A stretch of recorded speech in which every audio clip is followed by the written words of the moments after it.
ख्वाब तो ख्वाब होते हैं, नाजुक होते हैं, इसीलिए आंख खुलने पर टूट जाते हैं। और जागती आंखों के ख्वाब अगर ताबीर ना पाएं तो जिंदगी भर दुख देते हैं। मुतासरा खानदान में शामिल ये लड़की वाकई नवीद की जिंदगी में रोशनी की एक किरण की मानिंद थी, मगर अब वो तिलिस्म टूट चुका है। मंगनी होने वाली थी, बाकायदा इसके मामू हाँ करके गए थे नवेद के।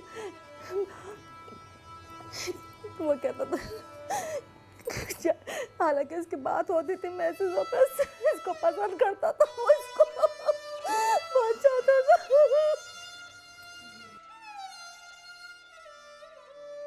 जिस बच्ची ने ख्वाब देखे थे उससे शादी के, उससे मंगनी के, वो अब इससे सत्य में आलम है कि वो अभी कुछ बोल नहीं सकती, कुछ कह नहीं सकती उसके बारे में। मंगनी के भी इतनी खुश हो रहा था, चलो मेरी कज़न से मंगनी होगी, इतनी खुशी। अब मुझे फ़ोन करता था, अब तो को तो खिलौना तक नहीं मिला बचपन से, तो वो क्या खेलेगा। उसको बस यही फिक्र हो गई थी कि मुझे अपना घर चलाना है, मुझे अपना घर चलाना है। पार्ट टाइम जॉब कर रहे थे, हमें पता नहीं था। अभी परसों दोस्त ने बताया कि तुम्हारे भाई मेरे भाई के साथ कहीं ऑफिस वगैरह में जॉब वगैरह करते थे, पार्ट टाइम के कुछ मिल जाएगा तो घर पे अच्छा, या इस इलाके से निकल जाएंगे। हाँ, बचपन में लड़ते थे तो वो होता था, लेकिन जब से उन्होंने होश संभाला जिम्मेदारी, तो कभी ना हमें डांटा ना हमसे लड़े। कुछ गलती भी होती तो प्यार से समझाते थे। अब इन मुतासरीन के गमों का मदावा मुमकिन नहीं कि जो जान जाया हुई वो किसी तरह वापस नहीं आ सकती।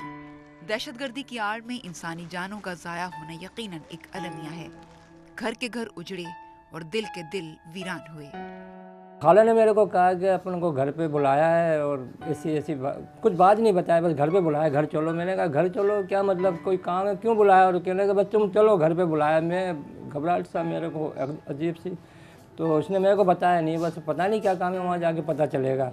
तो यहाँ तक हम लोग आए तो घर से थोड़ी दूर पीछे गली में कहने लगी कि वो नवेद का जो है ना एक्सीडेंट हो गया है, अब थोड़ा तेरे को हौसला रखना पड़ेगा। जब भी मैं बोले चलो एक्सीडेंट हो गया, चलो सही हो जाएगा, कुछ ज़ख्मी हुआ होगा। तो आगे चले तो एक बच्चा कहने लगा कि वो नवेद का जो है ना इंतकाल हो गया है। एक बहन की अभी शादी हो गई थी, 2 साल हुए उसकी शादी को। उसकी शादी के लिए उसने कर्जा लिया था, उसकी भी लाटरी डली हुई थी, मगर वो लाटरी पूरी नहीं कर सका, उसका कर्जा नहीं उतार सका, उसकी शादी के लिए पैसे नहीं थे।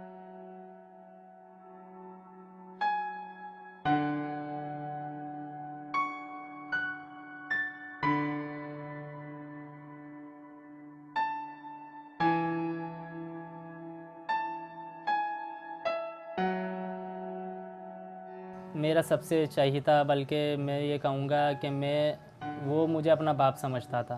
जितना वो उनसे नहीं डरता था उतना वो मेरे रोब में रहता था, क्योंकि मेरे ही अंडर काम करता था वो। बचपन से ही बहुत दुख देखे, चप्पल पहन के, पीला सूट पहन के, घर के वही बस्ता सिला हुआ घर का पहना और चल दिया खुशी खुशी, कभी कुछ नहीं कहता। वहाँ से आता कुरान शरीफ पढ़ता था बेचारा, कुरान शरीफ जल्दी उम्र में भी इसने ख़त्म कर लिया था। मेरे कंपनी वाले इसको रख भी नहीं रहे थे कि छोटा बच्चा है, मगर मैंने उनसे रिक्वेस्ट करके इसको अपने साथ रखा था। ये 2 दिन अब किसको बोलूँगी? वालिदैन किसी हुकूमती इमदाद के मुंतज़िर हैं, मगर ताहाल कोई ऐसी बात सामने नहीं आई कि कुछ अश्कशुई हो सके। और मुतासरीन पर उम्मीद है कि शायद जिंदगी की गाड़ी चलाने का कोई बहाना मिल जाए।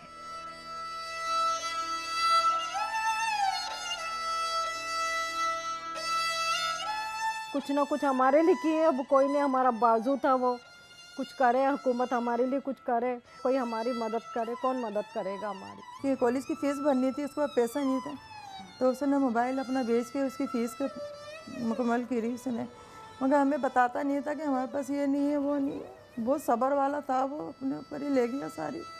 तो मैं 2 महीने के लिए जॉब पे लगी थी, छुटवा दी थी मेरी जॉब कि तुम जॉब मत करो, दिल लगा के पढ़ो, और अब मेरी फीसें कौन भरेगा? अभी मेरे 2nd ईयर के पेपर होने वाले हैं। ना ख्याल रखते थे, आपने कभी कोई ख्वाहिश पूरी नहीं करी, लेकिन हमारी करते थे। कभी ईद पर खुद अपने कपड़े नहीं बनवाते थे, लेकिन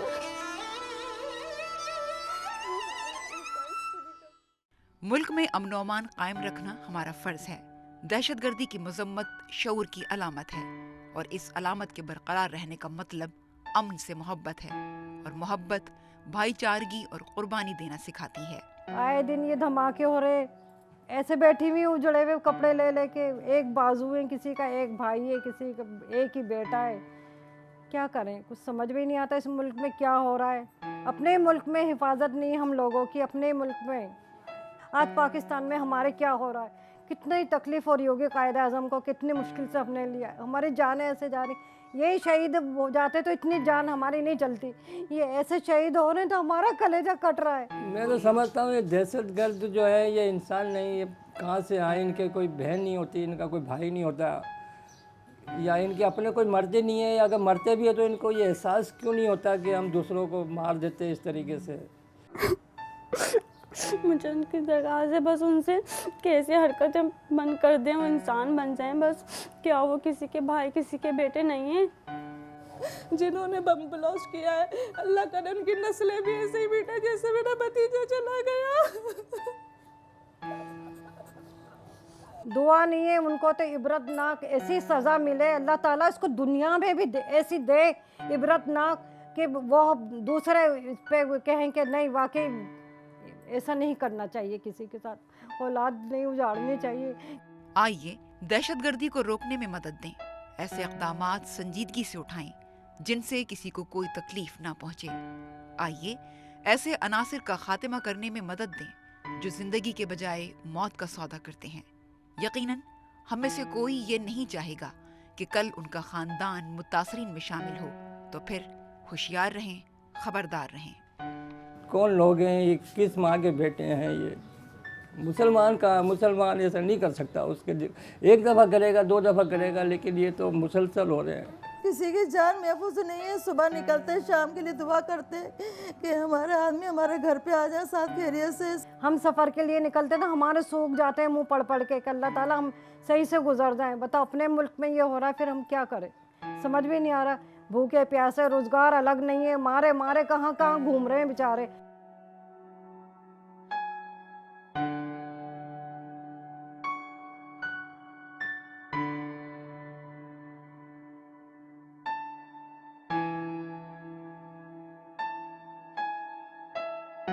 मैं किचन में थी, खाना दे देती थी, मेरे हाथ यूँ ही रह गए ना फैले हुए, कभी भी नहीं फैलाती हूँ मैं हाथ। उस दिन जुमेरात वाले दिन यूँ हाथ फैले हुए मेरे। मैंने क्या नवेद चला के चाय पी के मुझे बताया भी नहीं इसने। वो बेसन पे हाथ धो रहा है, मैं कह रही हूँ नवेद शेड मुझे शेड दे दे मैं धो दूँ, लेकिन बोल नहीं सकी मैं उसको। मैंने कहा नवेद चला गया, देखा तो वो चला ही गया।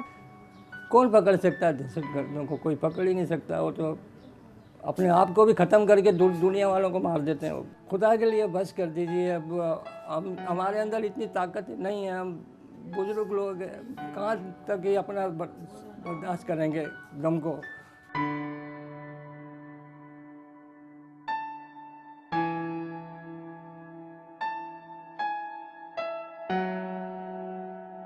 कायनात को शायद अपने भाई नवीद सलीम का आखिरी पैगाम अजीब और मुबहिम सा महसूस हुआ, मगर जब उसकी तशरीह की गई तो हर तरफ से उसका एक ही मतलब निकला, यानी अलविदा।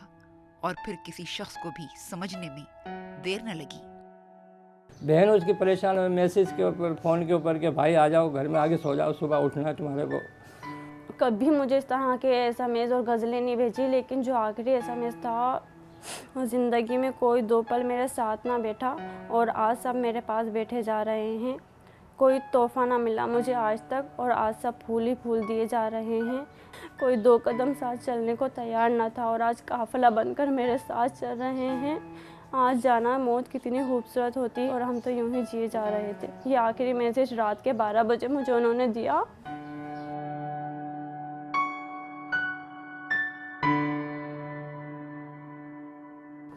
पता नहीं क्यों ऐसा मैसेज दिया भाई ने, वरना कभी मुझे ऐसा मैसेज नहीं देते थे।